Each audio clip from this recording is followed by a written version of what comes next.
I care we understand the system deeply and we are driving operational excellence.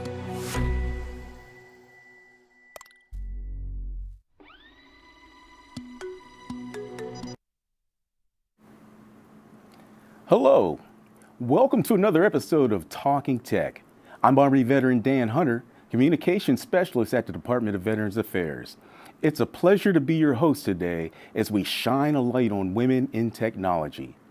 It's crucial to recognize that the representation of women in tech, especially in leadership roles, remains disproportionately low. Despite their remarkable talent and expertise, their achievements often go unnoticed or undervalued. In this special episode of Talking Tech, we'll hear from some of VA's trailblazing women and how their work is shaping the future of technology and making a difference in the lives of veterans. Joining us on our panel today are Ms. Lynette Sherrill, Deputy Assistant Secretary for Information Security and Chief Information Security Officer in the Office of Information and Security. Ms. Luwanda Jones, Deputy Chief Information Officer for Strategic Sourcing. Dr. Prietula, Deputy Chief Information Officer for the Electronic Health Record Modernization's Integration Office. Ms. Nicole Letizia, Area Manager at the Coatesville Veterans Affairs Medical Center in Pennsylvania, and Ms. Gregg, Area Manager at the Beckley Veterans Affairs Medical Center in West Virginia. At the end of today's discussion, we'll invite you, our audience, to participate in our interactive Q&A session. Feel free to post your questions in the comments section for a chance to have them answered live. With that introduction, I am delighted to welcome these remarkable women to our discussion. We'll begin with you, Ms. Sherrill. Hi, Dan. Thanks for having me. And what an honor it is to be on this panel with such a dynamic group of women that I work with every day, that I admire and just enjoy working alongside. So thanks for that.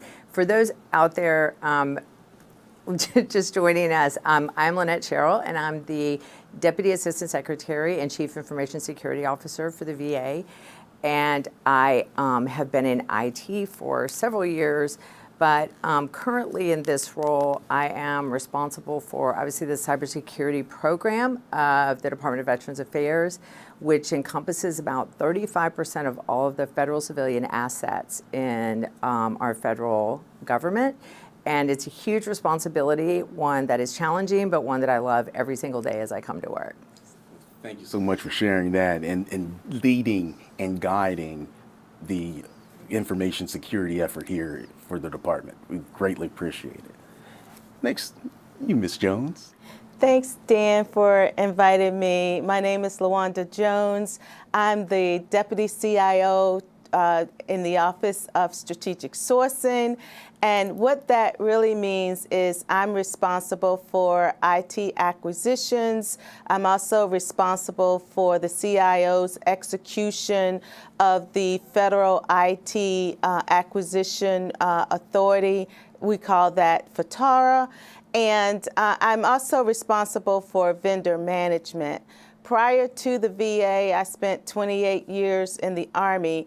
So as a veteran, our mission is so sacred, and it's one that is like no other. So again, thanks for having me here. Well, thank you. And by the way, didn't something just happen recently? Can you share that experience? Yes, so for the last 3 years, I've been in a program at Temple University where I'm getting my doctor in business administration, and on Monday, I just finished my dissertation defense where I've passed, and I should graduate in May, and then I'll be Dr. Jones. Well, thank you. Congratulations. Thank you. Congratulations. Big congrats. We are very, very proud of you. Thank you. Thank you for sharing that. Next, you, Dr. Prietula. Well, first and foremost, yes, congratulations, Ms. Luwanda. Looking forward to calling you Dr. Luwanda Jones. So, well, thank you very much, Dan. My name is Laura Prietula, and I am a geek, a nerd, and I love to be weird. I have been in the technology space for about 30 years. I'm a computer science engineer with all sorts of really interesting educational adventures. I started in the manufacturing world, then finance. In about 25 years, I found myself discovering the services industries, which led me to healthcare. And I've been here for that 25 years and with VA for about 20 years. And I have been in almost every administration in VA, OINT, the Veterans Health Administration, Veterans Benefit Administration, Veterans Experience Office, and now I'm in the Electronic Health Record Modernization and Integration Office. I am a strong advocate for STEM in general, and of course for women in STEM. I am currently the Deputy Chief Information Officer for the Electronic Health Record Modernization Integration Office, leading one of the largest and greatest technical transformations that our nation has ever seen in the electronic health space. I am very happy to be here. Well, thank you so much for sharing your experiences and what you're doing for the veteran community. We who formerly wore the uniform greatly appreciate you and what you're doing for us. Next, we'd like Ms. Letizia to introduce yourself. Ma'am. Thank you for inviting me, Dan, and congratulations to Ms. Jones. My name is Nicole Letizia. I'm the area manager for the Coatesville Medical Center. I have worked for OI in August of 2022 and then permanently accepted the position in February of 2023. The mission of the VA is very near and dear to my heart, as both my husband and I are veterans. We both served in the Army. We met in South Korea at Camp Red Cloud back in 1998. And so the vision and taking part in the VA is very important to our family. Well, thank you. We greatly appreciate what you did, and we appreciate your service and what you're sharing with the veteran community. So thank you so much. And finally, Ms. Gregg, would you introduce yourself? Hello, thank you. Yes, I'm Sherry Gregg. I'm the area manager for the Beckley VA Medical Center located in Beckley, West Virginia. I've been employed at the Beckley VA Medical Center for the past 29 years. I am the daughter of a Marine, and the first 2 years of my life, I lived on base at Camp Lejeune. Well, thank you so much. I hear the connection that either you all wore the uniform or you're connected to somebody who wore the uniform. So it's a bit personal. So I greatly appreciate what you're doing and what you continue to do. We're delighted to hear more about your thoughts and expertise today. As influential women in various sectors throughout VA, I want to give each of you the opportunity to highlight some of your strategies and how you employ your team to foster and drive veteran excellence. We'll begin with you, Ms. Sherrill. Great, thanks, Dan. And as some of the ladies have mentioned, I am also the daughter of a veteran, was raised as an Army brat. So have a dear connection to the Army, as my friend Luwanda does. And in addition to that, I'm also married to a veteran. So it's always personal to us in VA when we show up for work each day to serve this mission that is so sacred to all of us. But with that, about my background, I've had a super diverse background. In college, I delivered pizza and worked at fast food joints. I ran a stint for a little while running a real estate office, and I have done probably almost every job. But when I started to get into the workforce for real after college, after classes, things like that, I did not go directly into IT. I was actually an executive assistant. And in being an executive assistant, you have to, for those that are, it's very broad. You have to kind of know a little bit of everything. So quickly progressed through that. My first jump into IT full-time was as a desktop support person. And as a desktop support person, I was with the Department of the Army, and I ran all over the base, fixing people's computers, fixing people's desktops, and even had an article run in the Army Times about me one time, saying that I was the virus hunter of the Department of the Army. So, because that was back, for those that have been in IT long enough to remember the initial viruses of Melissa and the I Love You virus. So that was a fun story. So as I progressed through my career though, and really found my passion in IT, even within IT, there's such a diverse field that you can join. You can be in acquisitions as Luwanda is, or in deployments like Laura, in analytics, in policy. And so one of my messages always to women is don't be afraid of IT. There's so much diversity in the different jobs that make up a good IT office, and we need them all. In VA, we need people that like to do data. We need people that like cyber. We need people just across a plethora of different skill sets. So that is a huge encouragement that I really want to put out there to women during this Women's History Month, because right now the IT workforce is only 26% women, and there's so much more that we can do to increase that. As women, we bring a lot of value to the organization because we offer a diverse perspective and bring a different set of skills to the workforce. And not that anyone is greater than the other, but it takes everybody coming together to really make the best of an organization. And so, and with that, some of the things that we do around that I specifically have done, the broad scope of positions that I've held, I think have given me a good understanding of how to see stuff across an enterprise. And there's no bigger enterprise than VA. Even when I came to VA, I started out as an IT security specialist in one facility, and then quickly expanded, switched jobs, and went to audits, and then audited a bunch of facilities. So I really got to know the business and got to know IT and how IT influences or hinders a business. And so those are important traits that I think we have to lean into and understand as IT professionals in the workforce.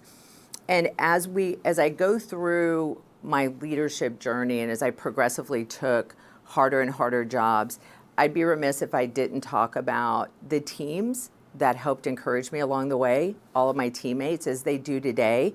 One of my absolute passions is that my teammates are big supporters of me and they encourage me in the background. Laura and Luwanda are two of them that, you know, if they know I'm having a bad day, will ping me on the side and say, hey, don't worry about it, keep going. And those are the kinds of teams that I've had throughout my career, encouraging each other all throughout. And even male, female teams, it was never all female teams, and it was never really all male teams. So it's always been a good diverse mix of both that has encouraged me along the way. I've also had mentors, people that invested time and energy in me and said, hey, you don't see this in yourself, but we see this in you. And now I'm at the point in my career where I'm trying to invest those same amount of time in younger women and encouraging them to come forward as and calling out those skill sets that you see so they can grab hold of those and use those to help advance and propel their careers forward. And the way that lets me, I think, lead the Office of Information Security in what is a super complex role across VA is I leverage all of that diverse background, from delivering pizza all the way through to doing medical device security about 10 years ago, and even working at the Enterprise Service Desk here in VA. I leverage every one of those experiences to help me show a lot of empathy for the staff I have now, because I've been there. I absolutely know what it's like to be on the front lines and not feel like we're heard or seen. So I really go out of my way to make sure we're valuing people in the Office of Information Security and valuing everything that everyone brings to the fight every single day. We have a saying that if to do cybersecurity is hard. Cybersecurity is one of the hardest fields, but you can't do it really, really well unless you have a real passion for it. So I think that's super important. Always bring your passion to the fight and really just show up every day with that passion. There was also, as Luwanda and Laura both mentioned, we're big proponents of women in STEM. Right now, and I think I mentioned this or someone mentioned it earlier, 26% of the IT workforce is women. There is also an untapped workforce of caregivers. 93% of military spouses are women. They're a highly educated workforce. And we need to go after and recruit and bring those women into STEM, into IT, and let them bring their talents and shine in IT the way we've all been able to do that. And it really, there was a quote that I heard from my chief of staff. He heard it on a 60 Minutes story recently. There was a woman being highlighted, and she made the comment, and it sticks and it resonates with me. It's really not about being first for women, but it is looking at all women and saying, what's next? What do we want to do next? And it's so, you know, we've had a lot of firsts. There's been a lot of champions and a lot of women's successes over the past several years.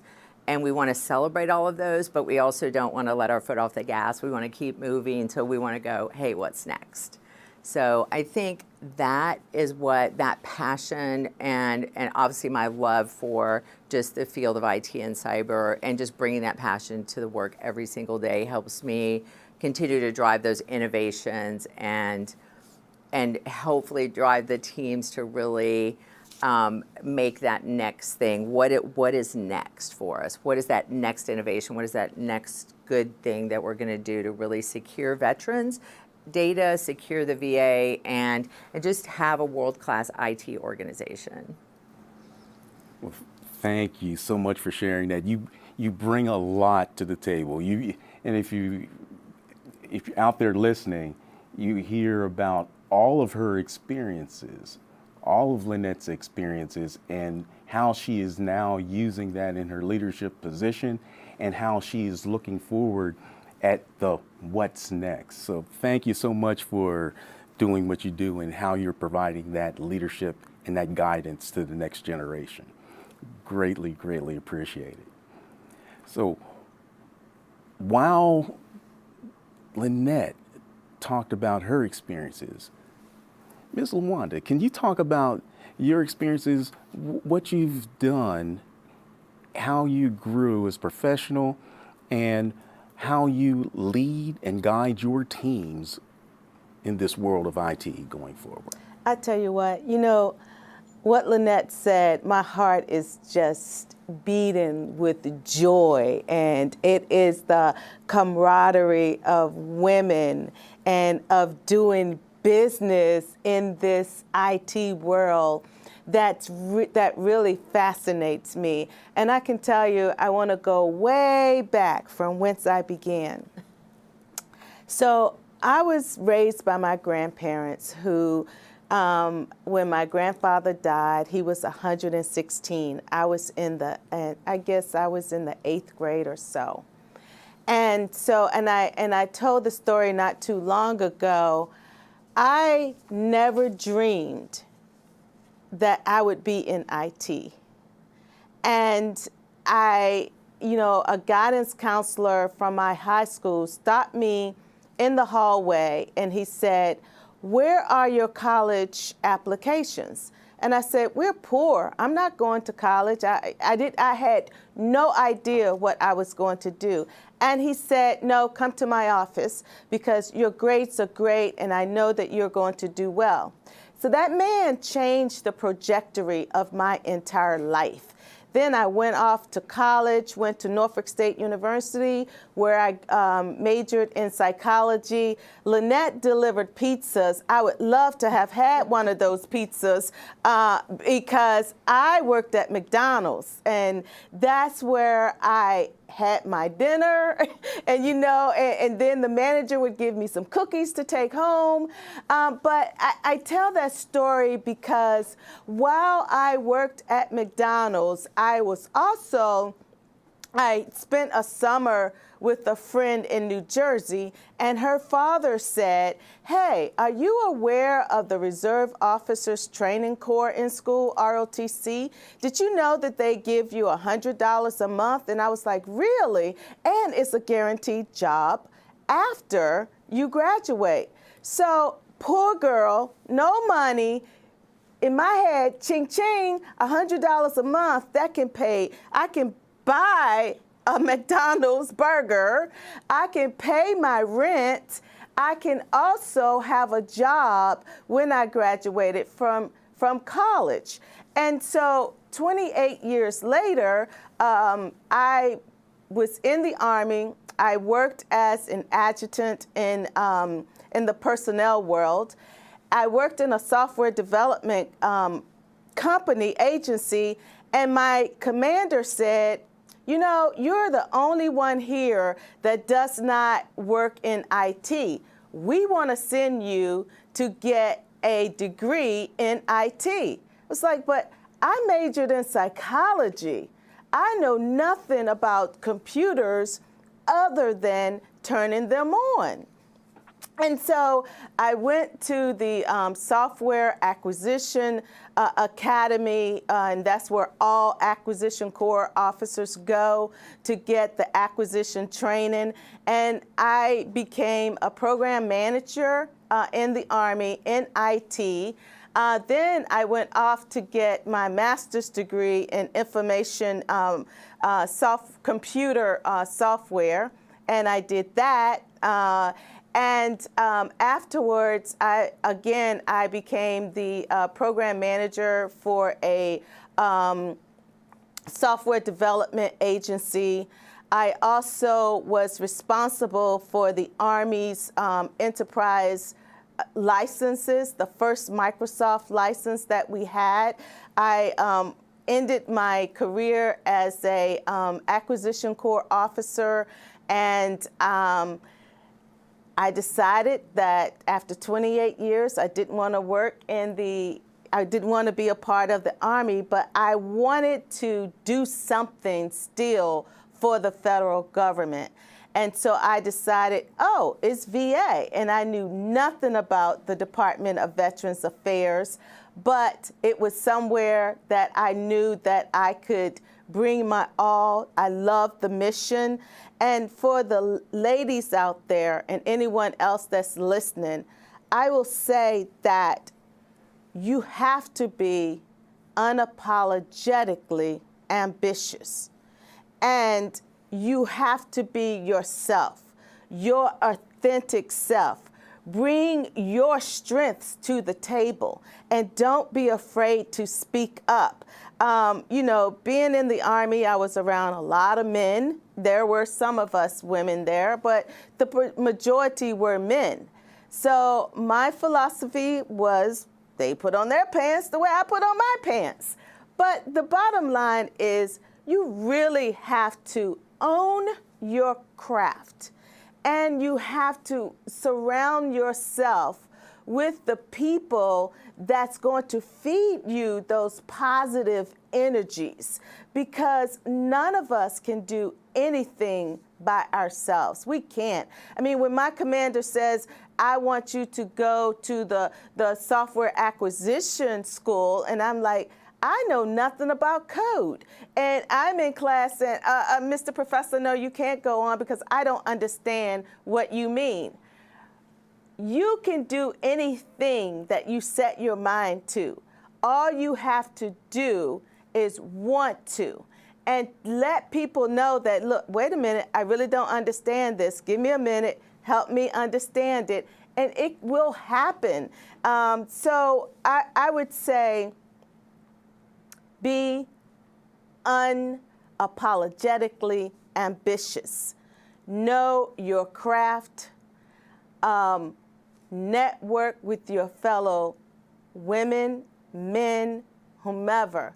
But it really does take a village to bring all of us together to make this country as great as it is and to make this department, IT is the best department ever in this agency. Unlike Laura, who has lots of experience in the entire VA, although IT touches it all, you know, I love this department. I love this organization, and I love our team. Now, that doesn't mean we don't agree on everything, but at the end of the day, we're all headed towards the same direction, and united we stand, divided we will fall. So, I love you, girl. Well, thank you. You shared a lot in a very short period of time. Going back to your home upbringing, going to college, going to ROTC, joining the military, pressing Control-Alt-Delete in your career, Yeah. and shifting your career and taking that chance and going forward. Perseverance. Perseverance. Perseverance. And not being afraid, being humble. Being humble too. Because I tell you, my grandparents, they could not read or write. So it's only by the grace of somebody up there that I am where I am today. And I would say, you know, just surrounding yourself with the people around you and being that sponge, soaking up everything that you can get. I looked at my roommates, I looked at my college mates, my professors, and just having a dream and fulfilling it. And even if you fall, you get back up, you tie your laces, and you strive on. And it's, you know, I wrote my dissertation on supply chain resilience. And I'm glad because I was able to know that you recover, you rebound, but you make it happen. Thank you. Thank you for sharing that. Amen. Next, Dr. Prietula, can you talk a little bit about your journey to become the Deputy Chief Information Officer for VA's Electronic Health Record Modernization Integration Office? And can you share some strategies you've employed to ensure a successful adoption of these new strategies and to encourage a positive customer experience at VA?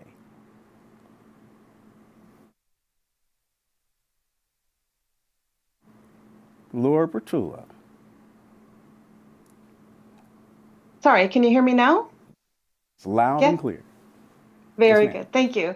So thank you so much for the question. And yeah, I absolutely love working in VA. As I mentioned earlier, I joined the Electronic Health Record Modernization Integration Office about 2 years ago, and I am responsible for the technical implementation of VA's modernized electronic health record, which is the largest technical transformation that our nation has ever seen. First and foremost, any transformation begins with people. Without people, there's no transformation and there's no organization. So my first strategy to share is to listen and to be ready to serve. People are your most precious asset. I worked in the Veterans Health Administration for about 10 years, and I know how important culture is. At the medical centers, folks know veterans by their names and their families. So we know when Roy's little girl, Amy, was going to their first day of kindergarten, and later she graduated from high school, right? So the second strategy is technologies need to be invisible yet effective. So they need to be invisible because people should not need to worry about the technology being used, how it's used, just that it works. And effective so that it delivers the information and the capabilities that our folks need to serve our beloved veterans and their families and caregivers. Also, we need to be able to respect VA's culture. Like I said, I absolutely love people. And one of the first things that I did with my leadership team was to establish our vision and mission and to ensure it is aligned to overall VA's mission. So I am a lovey-dovey type of person. So our vision was crafted around feelings. So our vision is to provide electronic health record technologies that VA customers love. And I chose the word love very deliberately because it's love also has forgiveness and also has tension and has a lot of different emotions in it. And our mission is to seamlessly transition the VA's electronic health record into a modernized platform that is safe to use and easy to embrace. So here's the third strategy. Create a vision and a mission that speak to your teams, and they need to feel it, live it, and be part of it. And maybe you might need to change it later, but it's part of your inner workings and your organization. Transformations are all about changing behaviors and having a positive impact to a community, a nation, or the world. So to ensure the successful implementation of the new electronic health record, we have to listen to our pilot sites, improve our overall system performance and reliability and resiliency, and then use this to see how we can turn this into a trustworthy environment. So my fourth strategy is to identify how you will build trust and create channels to effectively listen to your customers. And lastly, you need to learn how to fail. I think that Luwanda expressed it brilliantly. And you will fail, and your teams will fail. And as a leader, you need to embrace some of those failures, most of those failures, because that's the way that we learn. We all learn about it. We weren't born riding a bicycle.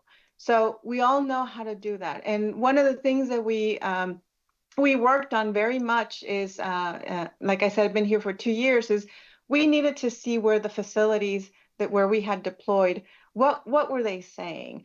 What were they hurting? What were their pain points?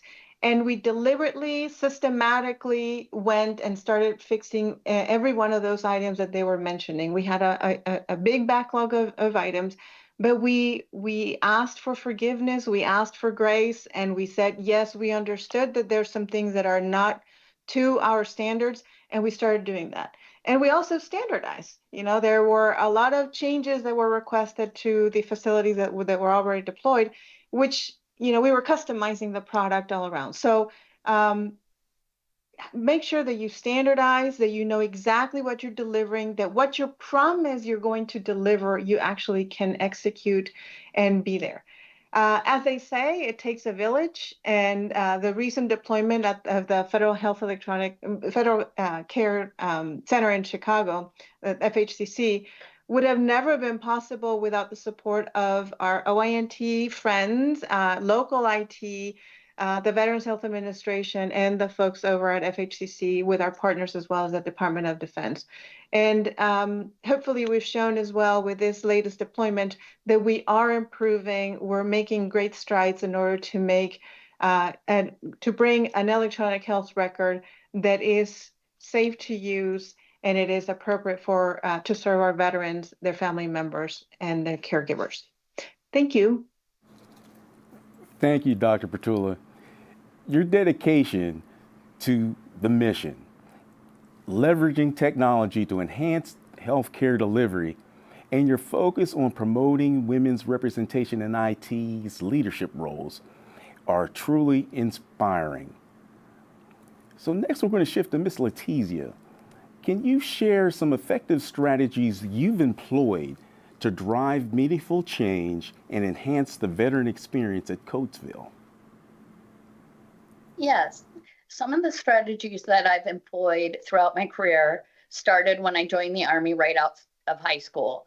And that from the time I joined the Army up until becoming an area manager now, it's evolved so many times throughout the years. Starting, despite my mom's best efforts when I was growing up, I never believed in following the traditional male and female gender norms. So I joined the Army because I didn't know what I wanted to be when I grew up. I didn't want to take on college debt while I figured it out. My initial plan was to join the Air Force, but the recruiter was late, and that's a pet peeve of mine. So I started talking to the Army recruiter. And when I chose a job, I chose to be a 74 Bravo, which is an information technology specialist analyst. I know it's a different number series now, but Signal Corps. And it's what I did for the next 6 years. One issue I had to overcome is that I am naturally an introvert. Unless I'm around people that I am 100% comfortable around, if I'm at a party or at someone's house, I am that person who will be off to the side trying to make friends with the dog or cat. That is totally who I am. But if you are a woman working in a male-dominated field or a female leader, you can't be quiet and stick to the background. You need to be engaged in the conversations, presenting creative ideas, and being confident in your knowledge and ability to share those ideas with your team, peers, or supervisors. We've heard mention of STEM, and that's something I'd like to discuss as well. It's been shown that girls usually start to lose interest in STEM subjects around 8th grade. Studies show that some of the reasons can be anything from peer pressure, lack of parental or school support, and a misconception of what those careers may look like in the real world. For women that do choose these careers, they often earn less than their male counterparts, even with the same level of education and experience. And many women often face discrimination, harassment, and both conscious and unconscious bias. My daughter was 12 years old and in foster care when I met her. She was just finishing up the 7th grade. So it was imperative for me to show her the example that she can do any job that she wants to do, and not to allow somebody to change her mind on that or to delay her interest, whether it be math, science, education, whatever it may be. So it was important for me to provide her with a good example to know that even if something is primarily a male-dominated role, she can do what she wants to do. The good news is there have been many women who have begun to pave the way for us long ago so that we don't have as many struggles that they had when they began their careers. We can continue to forward that change by voicing our thoughts and ideas rather than following the status quo. When I joined the VA back in 2012 as a 2210 local IT customer support technician, I knew I wanted to advance my career, so I employed what I have learned from the many mentors I've had throughout my career, and I'm actually going to mention a few of them, not most of them, not by name. The very first mentor I had in the Army was Command Sergeant Major Wallace. She gets a special place. I worked for her during my first duty station at Fort Lee, and I was detailed to the position of legal clerk. The things I took away from her was her quiet leadership style. She wasn't like most of the command sergeant majors that would walk in that had a loud booming voice and was demanding and everything that comes with that. She had a different style about her. She said things in a quieter way, but she was very clear and concise as to what her expectations were. All of the first sergeants that reported to her, all of them were male, but you could tell immediately the respect that they had for her. She didn't need to come at things aggressively to get them done. You knew she cared, and so you were happy to do whatever it was she asked you to do. And she was my biggest leadership mentor in my career. It's also important to have mentors that challenge your knowledge. That was a chief warrant officer that I worked with in Korea. Every time I walked past him, he would throw out a question that he expected I would know the answers. Things like, what is a domain? He didn't just want any definition. He wanted his definition given back to him. What are the types of viruses and what do each of them do? He didn't do this with any other soldier in our department. And in my youth, I didn't realize it, but now I know he had seen something in me that I didn't know was there. At the time, I hated working with him. And I was getting ready to leave for the Army's primary leadership development course so that I could get my sergeant stripes. And he was going to be gone before I came back.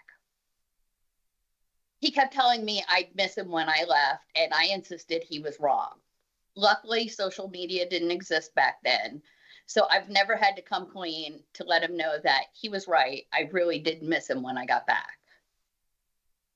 Another strong mentor that I had was when I was at the U.S. Army War College at Carlisle Barracks. I worked in a department that had approximately 150 civilian employees, 8 of which were women, and only 3 of those 8 worked in a technical field. She taught me most of what I know about networking, as well as reading and understanding federal regulations. I could fill you with some stories of working as a woman in that environment, which, while I laugh at them now, was extremely frustrating back in those days.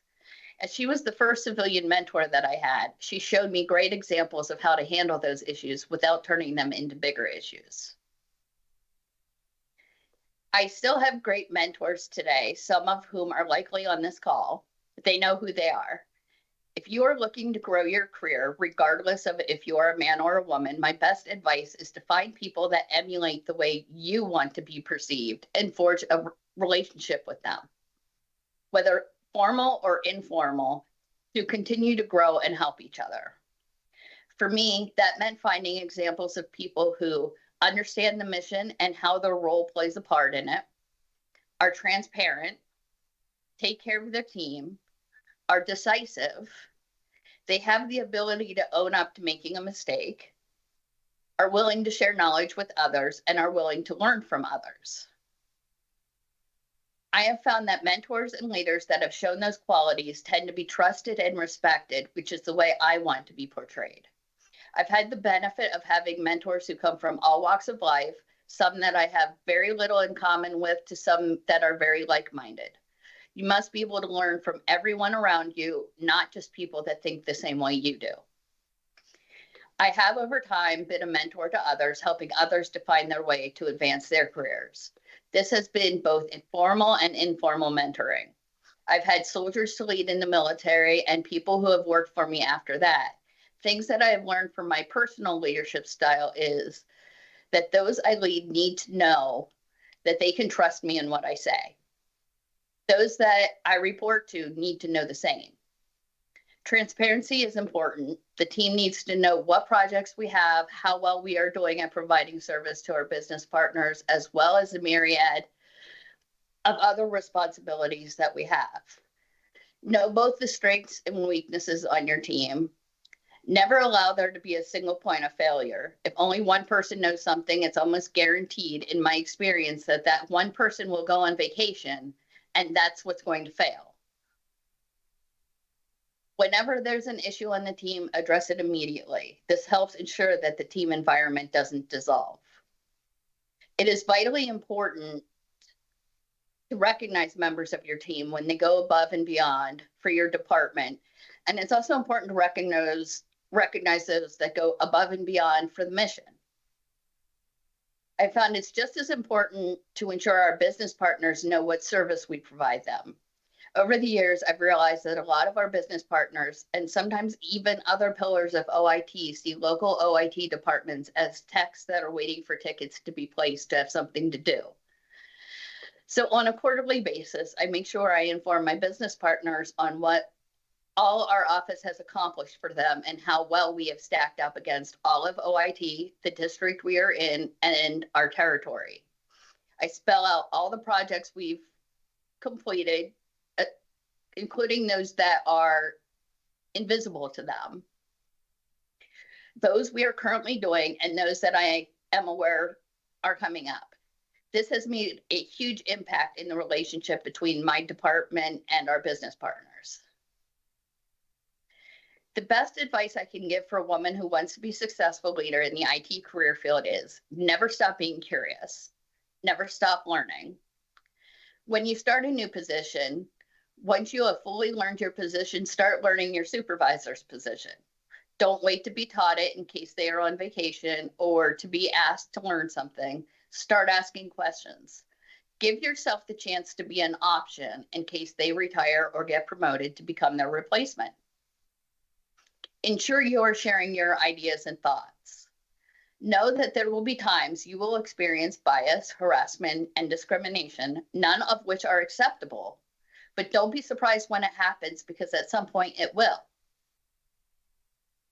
My team here in Coatesville isn't successful because I am their area manager. My team is successful because they are a group of people that have joined together to fulfill the mission at the very best of their ability and are dedicated to taking care of their role in providing care for the veterans.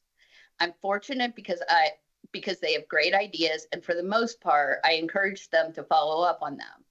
I may be the area manager for the position, but the entire team working together, having clear communication and planning things out together is what makes us all successful. I also have a strong support system from other leaders in OIT, to include my Territory 3 fellow area managers and supervisors and my DOO.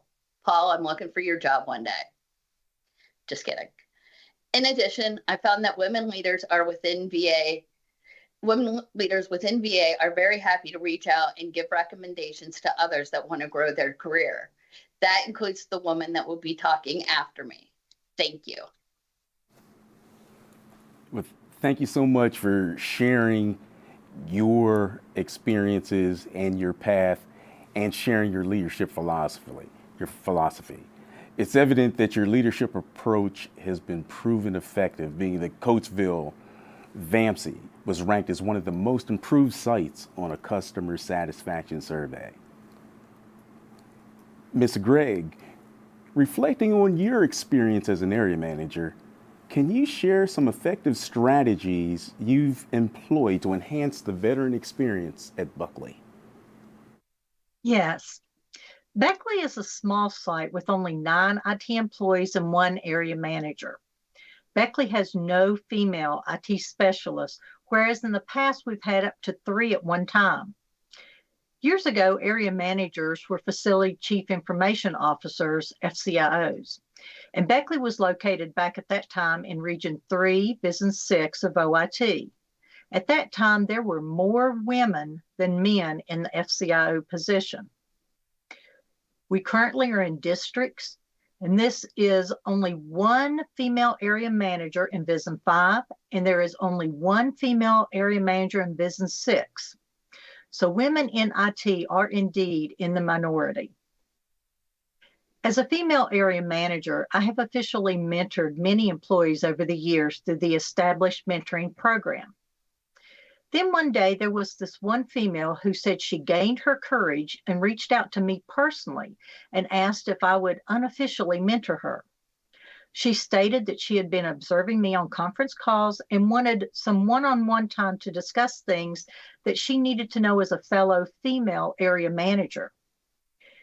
After that, several other women throughout the United States through OIT contacted me to mentor them, with one of them being Nicole, who was on this panel.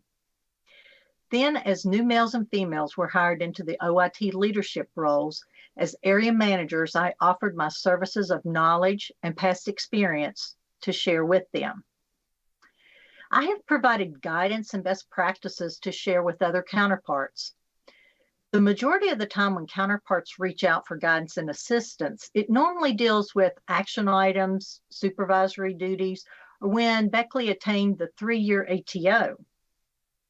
When it comes to best practices, I have shared examples about keeping an Excel document as a log for all new network accounts that flow through our department for easy access, to be able to go to one document to verify at what stage of creation the account is at. This prevents my staff from having to search through thousands of ServiceNow tickets, especially not knowing how the requester spelled the name of the person who was entered in the original ticket. Another best practice that Beckley has is once a VA Form 0751 is completed and sent to me for signature, I take just a few minutes and convert that PDF file into an Excel file and add it to a master Excel file listing every hard drive and cell phone that has ever been shipped off-site for Beckley for destruction. So within just a few seconds, if anyone needs to know if a device has been destroyed, they can know the exact date of when the hard drive was shipped off, know the exact date of when the hard drive was removed, and know exactly who removed the hard drive. I can say in the past years, this document has been invaluable when researching for answers pertaining to these devices. I began the customer service satisfaction quest about 7 years ago. I changed the way I interviewed new applicants. Instead of asking IT questions, because I had their resumes, their certifications, and education, I began asking customer support questions. By interviewing for customer service skills, it allowed me to be able to understand their commitment to customer service, their work attitude, and working with their work ethics. Some of my sample questions were, what made you want to be a customer service representative doing IT work? Describe what customer service means to you. What customer service tools do you have experience with? What do you do when you don't know how to help a customer? These are just a few examples. In my opinion, I can teach technical knowledge to OIT employees, but it is a whole lot harder to teach attitude and work ethics. I believe another success that Beckley has had was that I set expectations for both the facility and the staff. Expectations can be easy to set, but take time, and they are always ongoing.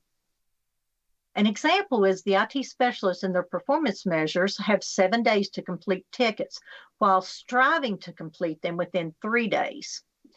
The facility is aware that OIT works tickets by FIFO, first in, first out. They know they need to create a ticket when they have an issue and that their ticket will be worked in order. Then when their ticket is completed, and the majority of the time it's between 1 to 3 days, and the IT specialist is friendly and helpful, they are elated with their service. I set expectations for my staff that are higher and set to our own local Beckley goals. These expectations for tickets are set to be completed within 3 days, while striving to complete them within 1 day. The 1-day turnaround ticket is our goal for all tickets. The Beckley team is very competitive and looks at other sister sites at their current metrics within our VISN. I convey expectations daily to my staff. You have to be transparent to your team members and share your department's daily stats with them. First thing every morning, they know the total number of open tickets. They know how many tickets they closed the day before. They know how many tickets are at a 3-day status or a 7-day status. Our staff works as a team, and when they see a 3-day-old ticket, they work together to help support each other so that those 3-day tickets can be completed as soon as possible. For fiscal year 22, which reports was released in fiscal year 23, Beckley won the Triple Crown. Beckley OIT ranked first in the nation to win the OIT Customer Experience Award for the Beckley Medical Center. Beckley ranked first in the national for the OIT End of Year Performance Award and OIT's Top 10 Offices for Customer Satisfaction, in which Beckley was rated third in the nation. However, since the first 2 sites were technically not VA medical centers, Beckley was actually first in the nation in terms of customer satisfaction for a medical center. In addition to these accomplishments, Beckley was the first site in the nation to be awarded a 3-year ATO by Dwayne Beard for our area Beckley.